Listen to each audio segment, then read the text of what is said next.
disait ces paroles. Plus de crainte, plus de doute. Mais je ne sais pas si c'est forcément ce qui est la réalité. Parce que bien des fois, même si notre Dieu est vivant, et même si nous sommes un bon chrétien, il peut y avoir des craintes. Et il peut y avoir des doutes. Souvenez-vous, le maître a dit de Jean le Baptiste, il n'y a pas d'homme né de femme plus grand que lui. Et cependant, un jour il était dans cette prison, il a dit, allez dire si réellement. Alors ça veut dire que le doute aussi l'avait touché. Alors si ça atteint Jean le Baptiste, si ça atteint Pierre lorsqu'il marchait sur les eaux, que voyant l'intensité des vagues et des vents, à un moment donné il commence à douter, il commence à s'enfoncer. Et à un moment donné la Bible dira, il a eu peur, il était dans la crainte. Si ça a touché Pierre, si ça a touché Jean le Baptiste, ça peut aussi nous toucher à nous. Amen. Mais ce matin, nous voulons compter sur la grâce de Dieu. Amen. Malgré nos craintes et nos doutes, ce qui est notre foi, ce qui est notre victoire, la Bible dira, c'est notre foi. Amen. Et notre foi triomphe du monde. Amen. Gloire au Seigneur. J'aimerais ce matin faire une lecture dans la deuxième épître à Timothée, au chapitre 1er, et au verset 3. 2 Timothée, chapitre 1er, verset 3, et nous allons lire ce matin quelques versets de la parole. L'apôtre Paul écrit à Timothée, il lui dit, « Je rends grâce à Dieu que mes ancêtres ont servi et que je sers avec une conscience pure de ce que nuit et jour, je me souviens continuellement de toi dans mes prières, me rappelant tes larmes et désirant te voir afin d'être rempli de joie. » La joie de Paul, c'était de voir les frères. Gardant le souvenir de la foi sincère qui est en toi et qui habita d'abord dans ton aïeul Louis et dans ta mère Eunice, et qui, j'en suis persuadé, habite aussi en toi. C'est pourquoi, et c'est le verset que j'aimerais ce matin qu'on puisse retenir, c'est pourquoi je t'exhorte à ranimer la flamme du don de Dieu que tu as reçu par l'imposition de mes mains. Car ce n'est pas un esprit de timidité que Dieu nous a donné, au contraire, son esprit nous remplit de force, d'amour et de sagesse. Amen. Timothée est un enfant légitime à Paul. C'est-à-dire que c'est lui qui l'a enfanté dans le Seigneur. Et à un moment donné, l'apôtre Paul est en train d'écrire à Timothée et il lui donne certaines recommandations. Cependant, Timothée est un jeune, mais un jeune extraordinaire, qui a connu ce que c'était que le baptême de l'Esprit. Un jeune qui a gardé l'église de Corinthe, qui n'était pas facile en ce temps-ci. À un moment donné, il avait été le pasteur de l'église de Corinthe. Ses anciens, c'était l'apôtre Paul et Apollos. Ce n'était pas n'importe qui. Il avait reçu des dons extraordinaires pour l'édification du peuple de Dieu. Il avait apporté des dizaines et des centaines d'âmes au salut en Jésus-Christ. Timothée était un jeune extraordinaire, manifestant la gloire de Dieu partout où il passait. Il venait d'une famille chrétienne. Sa grand-mère, c'était déjà une chrétienne dans la foi. Sa mère aussi. C'était une chrétienne dans la foi. Et à un moment donné, à un certain parcours de sa vie chrétienne et de son ministère, Timothée est en train de faiblir. Et l'apôtre Paul est obligé de le ranimer en lui envoyant une lettre, en disant, Timothée, je t'exhorte à ranimer la flamme du don de Dieu que tu as reçu l'imposition de mes mains. Ça voulait dire que Timothée avait reçu et il avait fait des exploits extraordinaires. Il avait des dons extraordinaires. Il avait reçu un ministère de Dieu. Et cependant, les circonstances de la vie avaient fait que le feu que Timothée avait reçu était en train de se refroidir. Et si moi je dis à un frère, ou je dis à une sœur ce matin, ou à une église, je dis ce matin, je vous exhorte à ranimer le feu. C'est parce que le feu est en train de s'éteindre. Et ce matin, ma crainte, c'est de trouver un peuple dont le feu est en train de s'éteindre. De trouver des frères, des sœurs, des foyers dont le feu de Dieu est en train de s'éteindre. Ce matin, on fait un bilan de notre vie devant la parole de Dieu et devant le Saint-Esprit. Et on se dit, Seigneur, est-ce que je suis toujours ce que j'étais? Est-ce que j'ai toujours ce désir de venir à la prière comme au commencement? Au commencement, ça ne me faisait rien de me lever à 5 heures du matin et de me tenir dans ta présence. Ça ne me faisait rien de passer des heures dans la lecture et dans la méditation de ta parole. Ça ne me faisait rien, Seigneur, de jeûner un jour, 2 jours, 3 jours à l'église. Et cependant, le temps est passé, Seigneur. Et avec le temps, les circonstances de la vie, les problèmes, les tracas, les inquiétudes, les circonstances de la vie ont fait, les habitudes peut-être, la religion qui m'a atteint, et je viens au culte, et je viens aux réunions. Et on se dit encore ce matin, une réunion de plus, un culte de plus. Mais ce matin, on est face au miroir de la parole de Dieu. Qu'est-ce qui reste du feu qu'il y avait au commencement dans nos cœurs? Ce feu qui brûlait pour les âmes perdues. Ce feu qui brûlait pour rendre témoignage. Ce feu qui voulait se rendre utile pour ses frères. Ce feu qui était prêt à faire n'importe quoi pour être utile entre les mains de Dieu. Qu'est-ce qui reste aujourd'hui? Je crains ce matin que ce feu est en train de s'éteindre. Alors ce matin, par l'assistance du Saint-Esprit et par la parole de Dieu, j'aimerais vous dire ce matin, je vous exhorte à ranimer la flamme du don de Dieu. Parce qu'une vie chrétienne sans le feu de Dieu, qu'est-ce qu'il en reste? Il ne reste plus que des cendres. Et la cendre est utile à peu de choses. Quand le feu s'éteint, vous avez vu quand on finit par exemple de faire une grillade et qu'il y a le charbon qui est ardent, à un moment donné le feu s'éteint. Quand il s'éteint, il ne sert à plus rien, on ne peut même plus le toucher. Si vous le touchez, ça vous salit. Quand le feu s'éteint dans un cœur, irrémédiablement, la vieille nature refait surface. Irrémédiablement. Quand un feu s'éteint, souvenez-vous, Moïse est en train d'expérimenter un buisson dans le désert. Et il y a dans ce buisson un feu qui est en train de brûler. Mais la Bible dira que le buisson ne se consume pas. Un buisson, dit la Bible. La parole de Dieu rappelle ces paroles. Et il dit que le meilleur d'entre les hommes, le meilleur, c'est toute la différence. C'est qu'à l'intérieur de ce buisson, il y avait un feu. Un buisson, c'est le repère des serpents, des escorpions, le symbole de la misère, de l'impureté, de la méchanceté, de la haine, de la rancune. Quand il n'y a pas le feu dans le buisson, le meilleur d'entre les hommes, son corps est comme un buisson d'épines. Nous sommes un repère pour les serpents, pour les escorpions, pour les mauvais esprits, pour la méchanceté, pour la haine, pour la critique, pour la médisance.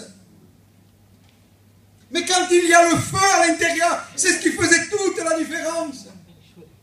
Quand le feu est à l'intérieur du buisson, plus de place pour les serpents, plus de place pour les scorpions, plus de place pour la méchanceté, plus de place pour la critique, plus de place pour la haine. Ce matin, je vous exhorte, frères et sœurs, Église du Dieu vivant et vrai, à rallumer le feu que Dieu avait déposé au commencement, qui avec le temps, la religion a remplacé, les habitudes ont remplacé. On prie, mais il n'y a plus le feu.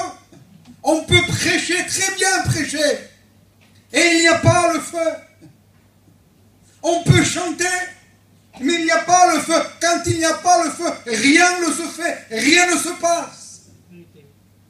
C'est de la théorie, c'est du savoir-faire. Mais quand il y a le feu, tout est différent. Ce matin, nous avons besoin. Vous savez ce qui est extraordinaire? La Bible dira que Dieu n'aime pas le l'aluminium qui fume encore. Peut-être que dans nos cœurs, il ne reste plus qu'un aluminium. Et on se dit, Seigneur, comment je vais faire pour m'en sortir? Ce matin, je demande à Dieu et au Saint-Esprit. Et je dis, Seigneur, viens souffler sur l'aluminium qui fume encore. Amen. Souffle, Seigneur, ce matin, et ranime la flamme. Et ranime. Je n'ai pas le désir, Seigneur, de retomber dans ce que j'étais. Le monde m'a tellement déçu. Le monde m'a apporté que de la misère. Le monde m'a apporté que des conflits, que de la méchanceté. Seigneur, s'il n'y a pas le feu, je redeviens ce que j'étais. Et ce que j'étais, Seigneur, est insupportable. Vous savez ce qui est terrible? C'est quand un chrétien se nomme chrétien et qu'il a perdu le feu. Il ne reste plus que l'étiquette. Alors on vient à l'église et il y en a toujours. Parce que la méchanceté est là. Ce n'est pas le bon feu qui est allumé. Quand un chrétien a perdu le feu, on dit il faut jeûner 2 jours. Encore jeûner, pour que faire? Quand un chrétien a perdu le feu, n'a plus la force de pardonner. Quand un chrétien a perdu le feu, il est incapable de parler avec gentillesse. Il ne sort que de la méchanceté, que de la haine, que de la rancune. Quand un chrétien a perdu le feu, il ne cause que des divisions, des cassures, de la méchanceté. Mais on a toujours le titre chrétien. C'est ça qui est terrible. C'est ça qui est terrible. On a le nom, le titre chrétien, mais la vie ne suit plus. Le feu n'y est plus. Alors on est capable de se disputer pour n'importe quoi, avec n'importe qui. On perd toute la conscience. On est capable de se révolter. On est capable de salir. Alors ce matin, on se pose la question, est-ce qu'il y a toujours, Seigneur, le feu de Dieu? Ou est-ce que je suis en train d'apporter un feu étranger? Parce que vous savez qu'il y a eu des hommes dans la parole de Dieu qui ont vu faire les serviteurs de Dieu, ils ont vu faire Aaron. Et ils avaient l'habitude d'apporter le brasier. Et ils ont retiré le feu pour offrir le sacrifice. Et des hommes ont dit, ben, nous aussi on va apporter un feu. Nous aussi on va faire pareil qu'eux. Alors à un moment donné, ils ont voulu apporter un feu. Mais la Bible dira que quand ils ont voulu allumer le feu, c'était le feu de la terre et ce n'était pas le feu du ciel. La Bible dira que le feu s'est tourné, il les a consumés. Quel feu nous essayons d'allumer ce matin? Est-ce que c'est un feu étranger ou est-ce que c'est le feu de Dieu? Ce matin, j'ai envie de lui dire, Seigneur, je ne veux pas essayer de jouer les apparences. Je ne veux pas essayer de paraître ce que je ne suis pas. Amen. Parce que toi, tu connais l'intérieur, Seigneur. Amen. Et tu sais ce qu'il y a besoin. Tu sais ce qu'il y a de trop ce matin. Ce matin, Seigneur, je suis devant toi, face à ta parole. Et je n'ai pas envie de tromper qui que ce soit. Moi, ce matin, le premier, j'ai besoin que Dieu souffle dans mon cœur. Amen. Et qu'il réveille, alléluia, et qu'il rallume le feu. Un jour, un chrétien, dans une église, à un moment donné, il a, face aux conflits et aux difficultés, Il s'est retiré, il est rentré chez lui et il ne voulait plus rien savoir. Ni des chrétiens, ni de l'église, plus rien. Les chrétiens est allé le voir une fois, deux fois, trois fois, le serviteur, tout ce que vous voulez. Rien à faire. Il s'était renfermé en lui-même et il s'est dit maintenant c'est entre moi et Dieu, c'est fini. Mais une vie chrétienne, sans les frères, sans l'église, sans les sœurs. Un frère a prié ce matin et il a dit Seigneur, comment je peux dire que je t'aime si je n'aime pas mes frères? Je suis un menteur. Et ce frère a voulu se retirer, trompé, déçu, frustré. Il s'est retiré, il a dit, bon, de toute façon, c'est entre moi et Dieu. Hein. Et un jour, le pasteur, sans rien dire, donc il va le visiter. Et ce frère avait une cheminée. Et il s'est approché, sans rien dire. Le pasteur a pris un brasier. Il l'a retiré du feu, il l'a mis sur le côté.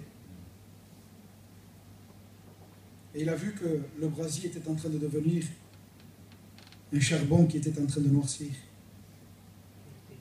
Sans rien dire, et à un autre moment, il a repris le charbon, il l'a remis dans le feu. Et ensuite, il l'a enlevé quelques fois.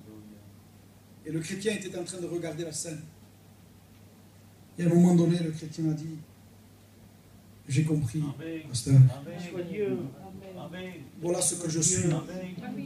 Sans mes frères. Sans l'église. Je suis un charbon qui est en train de noircir. Je ne peux plus m'en sortir. J'ai besoin de mes frères. Amen. Ce matin, je vous le dis, nous avons besoin de s'alimenter du feu de Dieu. Alléluia. Tout dépend de ce qu'on apporte, tout dépend de ce qu'on dit, tout dépend comment on vit. Nous allons alimenter nos frères de ce qui est en nous. Le feu se contamine. La Bible dira qu'un petit feu peut embraser une grande forêt. Une grande forêt.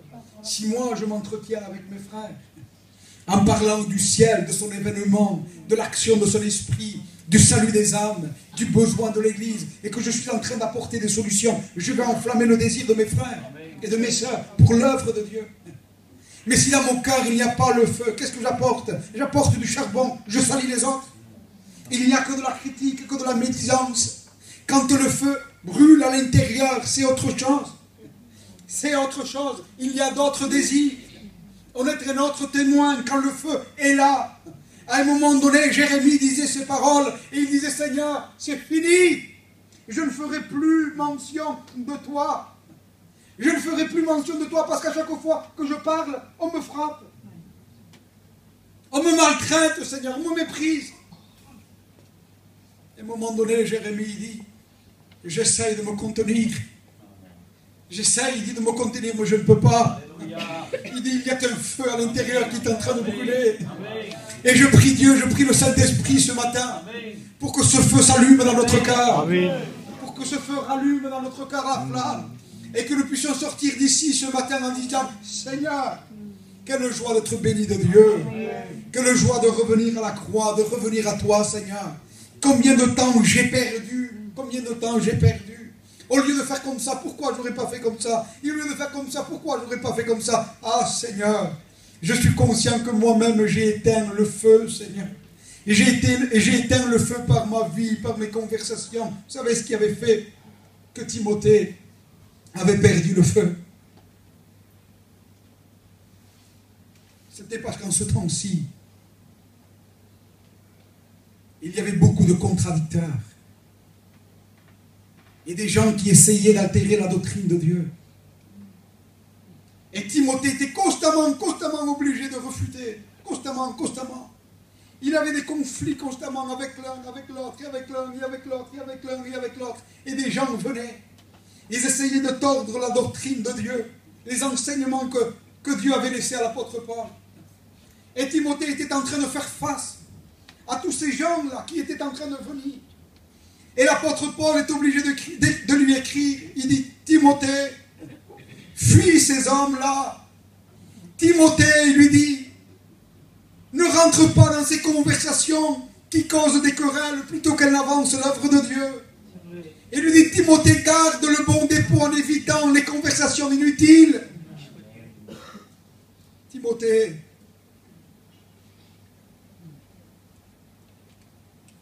il y a des conversations qu'on doit éviter. Et je vais vous dire quelque chose. Il y a des personnes qu'on doit éviter. Vous avez remarqué certaines personnes, quand vous avez contact, vous finissez la conversation, vous repartez dans un état. C'est parce qu'en réalité, vous avez eu contact avec les ténèbres. Et il y a l'étiquette chrétien, mais à l'intérieur, ce sont les ténèbres qui règnent. On finit la conversation, on s'en va irriter. On sent qu'à l'intérieur, ça bouillonne. On ne dit rien parce qu'on est chrétien, mais à l'intérieur, ça bouillonne. Il y a des conversations, des personnes qu'on doit fuir. Et l'apôtre Paul avait de l'expérience avec ces choses-là. Il dit, Timothée, dégage-toi de là, sors de là. Ne rentre pas dans ces conflits. Il dit, toi fais l'œuvre d'un évangéliste. Garde le bon dépôt, remplis bien ton ministère. On va dire, ne t'occupe pas de... Dieu s'occupera de ces personnes-là. Mais toi, accomplis l'œuvre à laquelle tu as été appelé. Et Timothée était en train de baisser les bras, le feu était en train de s'éteindre. Et l'apôtre Paul est obligé de lui dire, Timothée, il dit, souviens-toi de Jésus-Christ. Si moi je dis Pachai, souviens-toi de Jésus-Christ, c'est parce que je sais que Pachai est en train d'oublier Jésus-Christ. Et la chose la plus terrible dans la vie chrétienne, c'est d'oublier l'œuvre de Jésus-Christ. Quand on oublie ce que lui a fait pour nous, ça voulait dire oublier le sacrifice, oublier la puissance du sang qui est purificateur, oublier la puissance du Saint-Esprit, oublier l'œuvre régénératrice que Dieu a fait en nous. Ça voulait dire ces choses-là. Ce matin, nous en sommes. Est-ce que nous n'avons pas un petit peu oublié ce que lui a fait à nous? Ce matin, je laisse le temps pour que la parole de Dieu œuvre dans nos cœurs. Nous n'avons pas oublié un petit peu. C'est terrible que d'oublier. Dieu a une crainte dans le ciel. Il le rappellera dans le livre de Deutéronome à maintes reprises, à maintes reprises, à maintes reprises. Dieu avait une crainte. Quand on lit le livre de Deutéronome, on ressent la crainte de Dieu. Et à maintes reprises, Dieu rappelle au peuple, il dit, écoute Israël, quand tu rentreras dans le pays promis, garde-toi d'oublier l'Éternel. Il dit, et quand tu mangeras le fruit des arbres que toi-même tu n'as pas planté, il dit, garde-toi de m'oublier. Il dit, quand tu prospéreras, quand ta vigne sera bénie, quand ton champ sera béni, il dit, garde-toi de m'oublier. Ce matin, nous avons besoin de revenir. Et de faire un examen dans notre cœur et de dire, Seigneur, pourquoi le feu s'est éteint? Pourquoi? Il y a des raisons si le feu s'éteint. Il y a des raisons. Il dit, faute de bois, le feu s'éteint. Alors, on se réunit, on prie, réunion de prière, réunion de jeûne. On peut faire 18 réunions à la semaine si vous voulez. Est-ce que c'est la solution? Un jour, un homme a dit ces paroles. Si le monde a perdu la foi, c'est parce que l'Église a perdu le feu. On peut prier, on peut faire ce que vous voulez, vous. Ici, quand les âmes viennent ici, ils ne trouvent que des charbons. Il n'y a rien pour leur donner le feu. Les gens sont mieux dans le monde que dans l'Église. Qu'est-ce que vous voulez qu'ils viennent faire ici? On dirait des morts vivants. Pas la force de chanter, pas la force de prier, constamment en train de dire des méchancetés, constamment en train de critiquer, constamment en étant mécontent. Qu'est-ce que vous voulez que les gens viennent faire ici? Je préfère aller à côté. Je vais à côté, au moins je me réjouis des plaisirs du monde. Parce que ne croyez pas, Dieu ne vient pas rechercher des charbons. Il dit, je fais de mes serviteurs des flammes de feu. Et si le feu s'est éteint, ce n'est pas à cause de Dieu, c'est notre faute. C'est vrai, amen. Alors ce matin, je repasse à mon cœur et je dis, Seigneur, qu'est-ce qui a fait, Seigneur? Qu'est-ce qui a fait que ce feu s'est éteint? Qu'est-ce qu'il a fait? Je ne suis pas comme ce buisson, Seigneur. Si le feu s'éteint, je veux redevenir un repère pour les mauvais esprits, pour les serpents, les scorpions. Souvenez-vous, ce qui a fait toute la différence. Quand Élie vivait un temps de sécheresse, parce que quand le feu est parti, c'est la sécheresse. Seigneur, envoie la pluie. Dieu dit, rallume le feu. Quand le feu sera rallumé, j'enverrai la pluie. Sauve nos familles. Avec qui? Avec quoi? Comment? Si l'Église n'est plus le témoin, avec quoi? Avec qui? Seigneur, envoie des âmes. Je les envoie, vous ne savez pas les garder.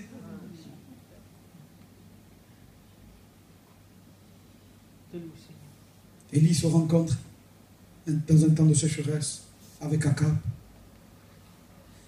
Et Akab commence à dire, je t'ai rencontré mon ennemi. Il dit, non, c'est pas moi l'ennemi, c'est toi. Moi je suis l'ennemi de personne. C'est toi qui as abandonné la loi de l'Éternel. Et il dit, bon, on va faire quelque chose. Dit.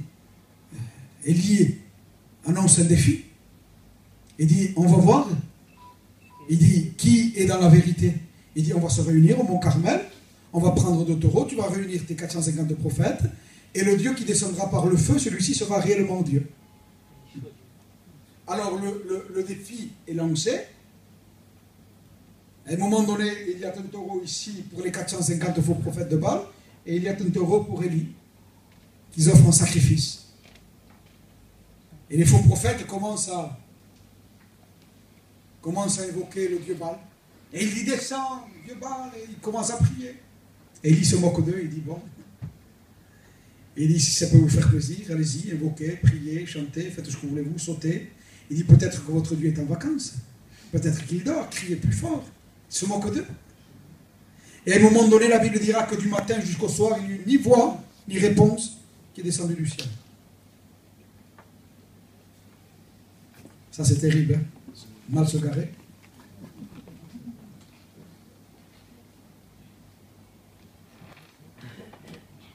Mais à un moment donné, Élie dit maintenant je vais prier. Et qu'est-ce qu'Élie fait avant de prier? Avant que le feu descende. Le feu ne pouvait pas descendre comme ça. Et un Seigneur descend par le feu, ne pouvait pas descendre comme ça. Élie a eu besoin de prendre 12 pierres, qui étaient l'image, le symbole des 12 tribus d'Israël. Les pierres étaient dispersées. Dieu ne pouvait pas descendre, le feu ne pouvait pas descendre. Élie a dû faire quelque chose, il a dû prendre les 12 pierres, qui étaient l'image des 12 tribus d'Israël, il a dû les réunir et bâtir l'autel. Et quand l'autel a été rebâti, la Bible dira que Élie a prié. On ne peut pas prier, on ne peut pas demander le feu si l'autel n'est pas rétabli. Ce matin, on se pose la question, où nous en sommes avec notre autel? Où nous en sommes? Dieu n'est pas un Dieu de désordre. Dieu descend là où il y a l'ordre, là où il y a l'unité, là où c'est vrai, là où c'est réel. Alors à un moment donné, Élie prie. Il dit, oh Dieu, qu'il sache que je suis ton serviteur et que je fais toutes ces choses par ta parole. Dieu ne descend pas. Vous pouvez le lire, hein? Vous pouvez le lire, 1 Roi chapitre 19. Dieu ne descend pas. Parce qu'Élie veut se mettre encore en valeur. Et il dit qu'il sache que je suis ton serviteur. Dieu ne partage pas sa gloire avec les hommes. Alors Élie est obligé de reprier. Si on s'élève, Dieu ne descend pas. Si on ne rétablit pas l'autel, Dieu ne descend pas. Alors qu'est-ce qu'il faut faire? Alors Élie reprie. Et il dit qu'il sache que tu es Dieu. Et que toi seul, tu as le pouvoir de ramener le cœur des enfants à leur père.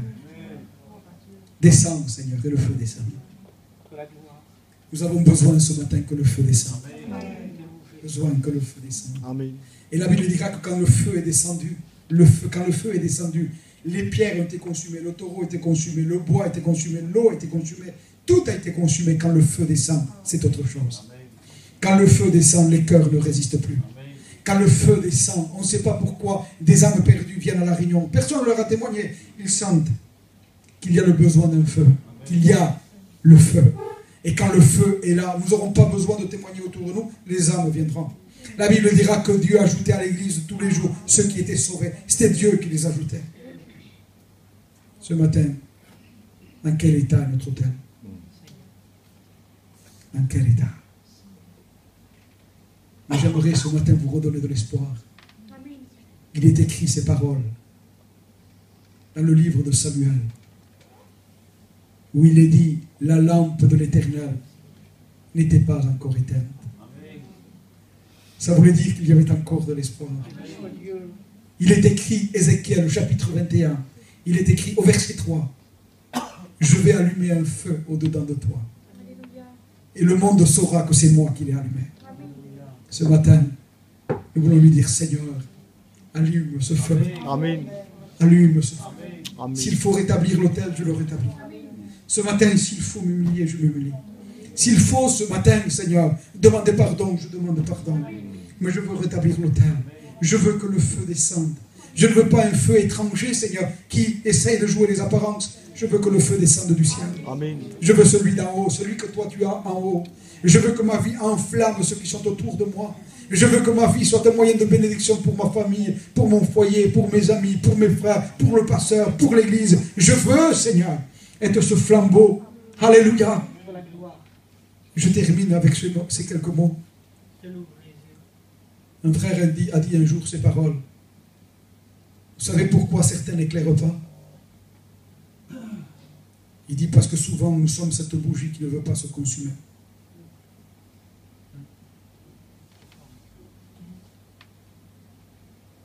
Quand on ne veut pas que la bougie se consume, on arrête d'allumer. Parce que quand le feu brûle, la bougie se consume. Comprenez ce que vous voulez comprendre. Si on accepte ce matin d'être cette bougie qui se consume, alors la lampe restera allumée. Prions le Seigneur ce matin. Je vais demander à Jean-Paul, à Jean-Louis, frère, de prier le Seigneur.